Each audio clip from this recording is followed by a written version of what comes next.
Now, ladies and gentlemen, real quick, based on the timing of events and the information that I have been gathering that has come to me, I had to put this video out first and prioritize this video, and you will know why, because of the information contained in it. So the information about Erica Kirk that breaks everything down about her, I am scheduling that, so make sure that you tune in. I'm not sure if I'll schedule it in the morning, but I probably most likely will schedule it between the time slot of about 12 p.m. and 5 p.m. Eastern Standard Time. So make sure that you tune in between that time. That video will be scheduled. I've been running 2 channels, uploading videos every day. Like, I'm uploading 2 to 3 videos per day between this channel and the second channel. So make sure that you tune into my second channel and you subscribe over there, because there's a ton of information that we're pumping out there. That being said, let's carry on. Now, my friends, this video literally is going to blow your mind. This blew me away. I had to put all other videos on hold, and I had to do this one because that's how urgent it is. Friends, what if I was to tell you that Charlie Kirk's death has been planned since 1998, and it was scripted, written line upon line to the T? Well, that is not a theory. This is actual fact. I'm about to show you how real this is. That the death of Charlie Kirk has been scripted. His name was foretold. The manner by which he would die was also foretold. The one who would take the blame, who would become the scapegoat, his name was also foretold. Donald Trump's involvement also was foretold. Everything is literally there right in front of us. So, in 1998, a movie was released, and that movie was starred by Nicolas Cage, and that movie is called Snake Eye. Right at the very beginning of the movie, there is an announcement being pronounced on the news by the news anchor. So while she is standing in front of the camera, it was raining and it was storming, and she mentions the name of the storm. It was no longer tropical storm, but it was now a hurricane. The name of that hurricane is Jezebel. Now let's pause. It's interesting to note that prior to Charlie Kirk's assassination, on September 8th, there was a publication by the name Jezebel in which Charlie Kirk's name was placed there, and they say that they had put a curse upon Charlie Kirk. Again, it was published by Jezebel. Okay, so now the movie then continues to show the boxing main event card featuring Tyler the Executioner versus his opponent. Make note that the boxing match is scheduled for September 10th. Pause. September 10th just happened to be the date that Charlie Kirk was assassinated. Maybe it's just coincidence. Now look at that name, Tyler the Executioner. What connection is there between Tyler and Charlie Kirk? Well, Tyler in the movie is the executioner, but what about in real life? Is there a Tyler connected to Charlie Kirk's death? Pause again. What's the name of the guy who is the scapegoat that the media has found to be guilty and that he's the one who assassinated Charlie Kirk? Well, his name is Tyler, and he is the one who supposedly, quote unquote, performed the execution. Are you picking up what I'm laying down so far? It's gonna get more stranger than that, because like I said, everything is down to the T. Check this out. This boxing match was held at the Donald Trump Taj Mahal Casino. So pause again. Donald Trump is connected to Charlie Kirk and vice versa.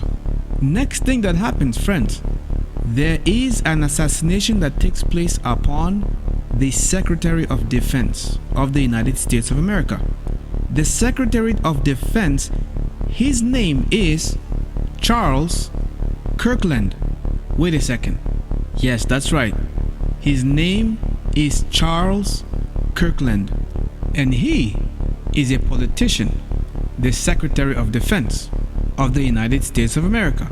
He gets assassinated, and it just so happens to be that he was shot on his neck, and it just so happened to be that the bullet wound came off at the exact same side as Charlie Kirk was shot.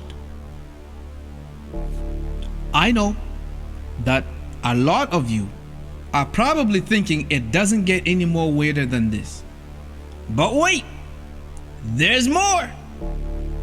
This is to the T, to the point where they even referred to the shooter as a scapegoat. I'm telling you, like I told you, the guy who is being displayed there for everybody to see that this is the shooter, Tyler, or whatever his last name is, I forgot. But that guy, he's not the shooter. I think we know that. They're all playing a game. This is a movie. Which leads me to ask you a question. How many of you are actually beginning to feel like you are a part of a movie script that is playing out? How many of you feel like you are in the Truman Show? Reality television, but it's a reality that involves life and death, and you're in it. How do you feel right now? Feel free to comment below. Let me know your thoughts so far, if you've hung in there so far. And if you're ready,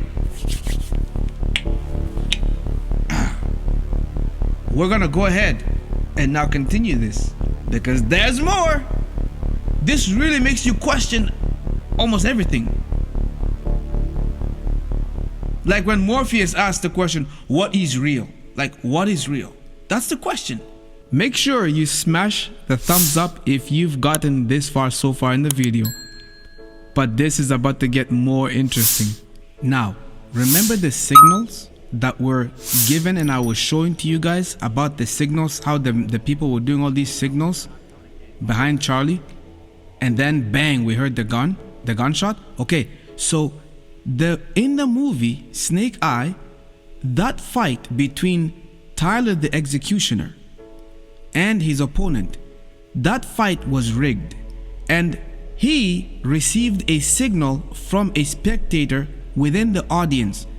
That spectator gave him a signal, and after the signal was given, then the action was triggered so that the shooting would take place to assassinate Charles Kirkland, the American politician. And for those who are saying, oh well, his name is Charles and Charlie's name is Charlie. No. Charlie's name is Charles James Kirk. It's interesting to note that the financier of the entire operation to have Charles Kirkland assassinated in the movie, it's interesting to note that he reports directly to Donald Trump, because Donald Trump is the owner of the arena. You get it so far? The financier is connected directly to Trump. The same guy who is the financier of all of this, he then is the one that sets up the scapegoat and goes on to announce before the news of this terrorist that is the one who is behind it. And so now this becomes a political scheme where they actually use it to their benefit. Sound familiar? What did Trump do after the assassination of Charlie Kirk? Well, he turned the entire situation now to become a political rally for MAGA movement and to initiate and to launch an entire rebirthing or an entire revival. And the result of this is to now bring forth new government mandates and new government policies that actually is going to now use artificial intelligence to even tighten control on people's securities and privacies. The fanatical terrorist, he takes the rap. Those that would try to bully us or to terrorize us. It was an attack on our entire nation. It was Charlie who helped unite MAGA. That is very, very interesting indeed. Yeah. Now, I want to keep my videos below 15 minutes. You know that, right? I was supposed to try and keep it no less than or no more than 10 minutes, but I think we crossed that line. So here's what I'm going to do, all right? I'm going to actually I'm going to play for you a small section, a small sample of what my wife does on our second channel, because I told you that my wife helps me. She uploads videos every single day. My wife uploads a video every single day, and I also upload videos every single day on my second channel called Controversy 7 Ministry. I just released, and I just released another video today as well. Maybe you missed some of the other videos that I've shared there, but I just shared some very urgent breaking news. I might upload it here, but go check out our second channel. Link is in the video description box and pinned at the comment section. But I'm also going to play for you a small sample of one of my wife's recordings, so that you may be able to understand what kind of content we're also putting out there to help lift up the human soul and to draw you closer to your Father in heaven. All right, that being said, I'm gonna bow out over here, and I'm gonna play this clip as an outro. All right, ladies and gentlemen, blessings to you. Enjoy this clip, and I'll see you in the next video. Hi everyone, and welcome back to Controversy 7 Ministry. I'm your host, Celise. Before we begin, don't forget to like, comment, and subscribe. It really helps this ministry grow and reach more people with God's Word. And let me know in the comments, how are you doing today? Now, let me ask you, have you ever realized that the very people closest to you, maybe friends, or even your family, are pulling you down instead of lifting you up? The truth is, not everyone in your life is helping you. Some are actually destroying you. 1 Corinthians chapter 15, verse 33. Be not deceived, evil communications corrupt good manners. So I want to give you a couple of red flags. Red flag number 1. They encourage sin or compromise.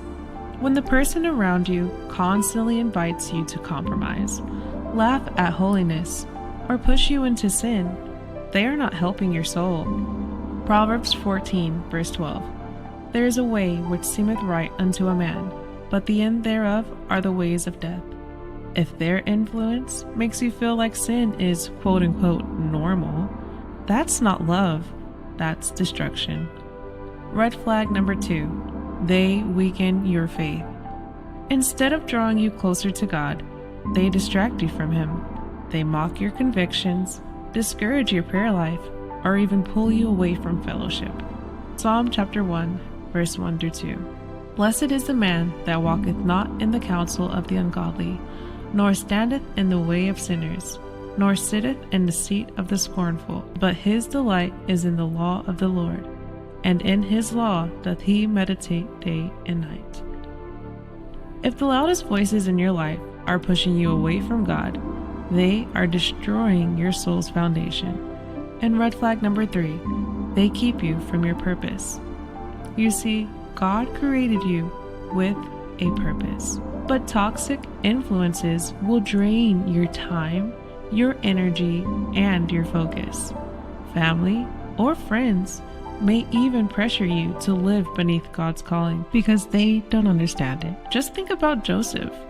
His own brothers hated him and tried to destroy the dream God gave him. Sometimes it's not strangers, it's those who are closest to you who fight against your destiny. And this is where it gets real. You and I have a choice to make. Will we be people pleasers, or will we follow Christ?